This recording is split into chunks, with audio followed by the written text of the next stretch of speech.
वक्त है बड़ी बहस का। केजरीवाल आज फिर बरसे कांग्रेस बीजेपी के बड़े नेताओं पर। केजरीवाल ने खुलेआम बेईमान नेताओं की एक लिस्ट जारी की। केजरीवाल की लिस्ट में कुछ क्षेत्रीय पार्टियों के नेताओं के नाम भी शामिल हैं। अपील ये की गई है केजरीवाल की तरफ से कि चुनाव में इनको हराना है। लिस्ट जारी करते हुए केजरीवाल ने कहा कि ये भ्रष्टाचार और वंशवाद के खिलाफ उनकी लड़ाई है। बड़ा सवाल यह है कि केजरीवाल को नेताओं को बेईमान कहने का हक किसने दिया। मैंने कुछ लिस्ट बनाई थी, देश के बेईमानों की लिस्ट बनाई थी। सहमति चाहता हूं कि, और इसके देश की भी सहमति चाहता हूं कि क्या इन लोगों को इस बार हराना चाहिए या इस बार फिर से चुन के इनको संसद में। अपने कार्यकर्ताओं से देश के बड़े नेताओं को हराने की अपील करने वाले केजरीवाल ने बिना सबूत दिए उन्हें बेईमान करार दिया। पहले जान लीजिए वो नाम जो केजरीवाल की लिस्ट में सबसे ऊपर हैं, जिन्हें वो हराना चाहते हैं।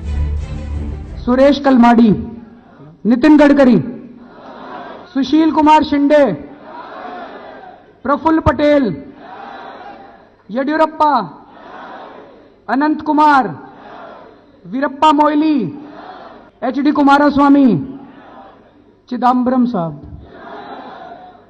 अलागिरी, कनिमोई, जीके वासन, सलमान खुर्शीद, मायावती, मुलायम सिंह यादव, अनु टंडन, श्री प्रकाश जायसवाल कोयला घोटाले वाले, जगन मोहन रेड्डी, अनुराग ठाकुर, कपिल सिब्बल, कमलनाथ, पवन बांसल, फारूक अब्दुल्ला, नवीन जिंदल, अवतार सिंह भड़ाना, शरद पवार अगर वो लड़ेंगे तो, ये ए राजा, अभी इसमें कई रह गए हैं, तरुण गोगोई, राहुल गांधी। और इस तरह राहुल गांधी का नाम भी इस लिस्ट में जुड़ गया। दिलचस्प बात यह है कि इस लिस्ट में राहुल का नाम तो है, लेकिन बीजेपी के पीएम उम्मीदवार नरेंद्र मोदी का नाम नहीं है।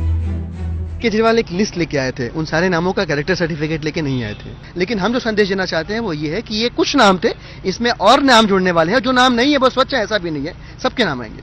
मुख्यमंत्री ने दुर्भाग्यवश पहले ही कह दिया है कि वो मानते हैं कि वो अनार्किस्ट है।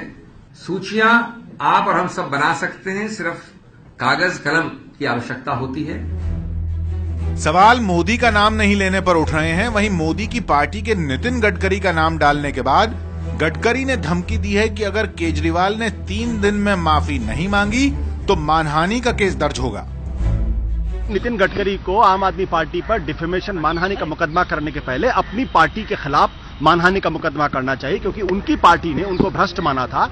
न केवल भ्रष्ट माना था बल्कि उनको पार्टी प्रेसिडेंट के लायक भी नहीं समझा था, इसलिए उनको पार्टी से हटाया गया था।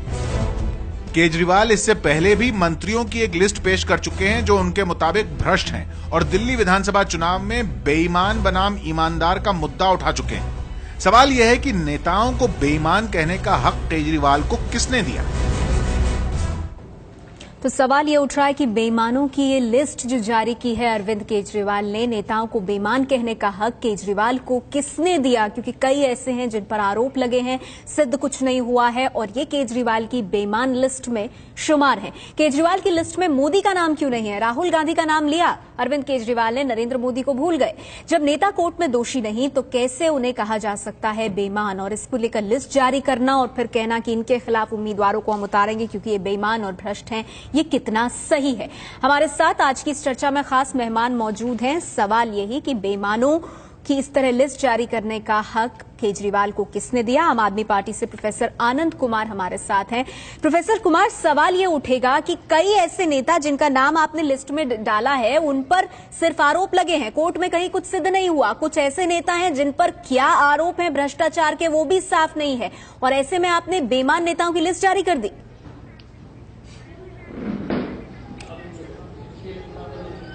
आप जानती हैं कि हमारे देश में जो मंत्री के पद पर होते हैं उनके बारे में कंट्रोलर एंड ऑडिटर जनरल की संवैधानिक संस्था के जरिए सालाना जांच की रिपोर्ट जारी होती है। 15 मंत्रियों के बारे में सीएजी ने जांच के लिए संस्तुति की थी। इसको लेकर के एक लंबी भूख हड़ताल जंतर मंतर पर की गई थी। जो भी नाम इसमें है, इनके बारे में ये सही है कि किसी अदालत ने कोई फैसला नहीं किया, और ये भी सही कोई कभी भी कोई अदालत इन पर फैसला कर नहीं सकती है। ये बिल्कुल अलग तरह के लोग हैं, ये कानून और अदालत के ऊपर के लोग हैं।